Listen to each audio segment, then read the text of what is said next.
Le sable fin, le bruit des vagues et la brise marine, voilà qui décuple nos envies de vacances post-confinement. Alors quand les plages européennes seront-elles accessibles aux visiteurs étrangers ? En Grèce, les hôtels pourront rouvrir le mois prochain.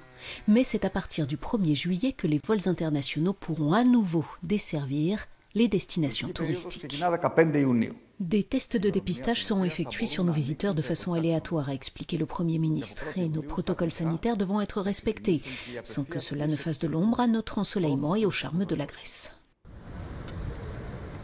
Le tourisme, c'est près de 10% du PIB européen. La Commission européenne aurait souhaité une réouverture des frontières coordonnée.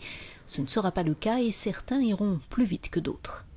L'Italie espère rouvrir ses aéroports et ses frontières dès le 3 juin prochain. Les hôteliers se tiennent prêts et ils croisent les doigts. Le vrai tournant, ce sera la réouverture de nos frontières parce que pour des établissements comme le nôtre, dont 60% des clients sont étrangers, c'est important de savoir quand ils pourront revenir passer leurs vacances en Italie.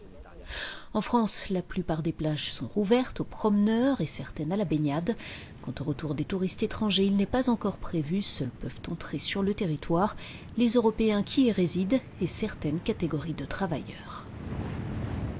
La Slovénie veut, elle, promouvoir le tourisme intérieur. Des bons d'achat de 200 € seront distribués aux citoyens à dépenser dans les lieux de villégiature et les restaurants.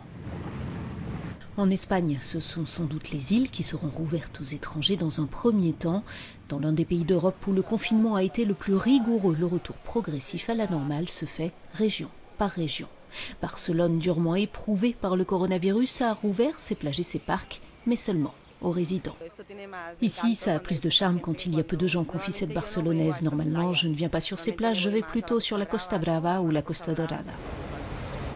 L'Espagne va continuer d'imposer des consignes strictes. Reste à voir si elles seront conciliables avec un tourisme dont elle est très dépendante.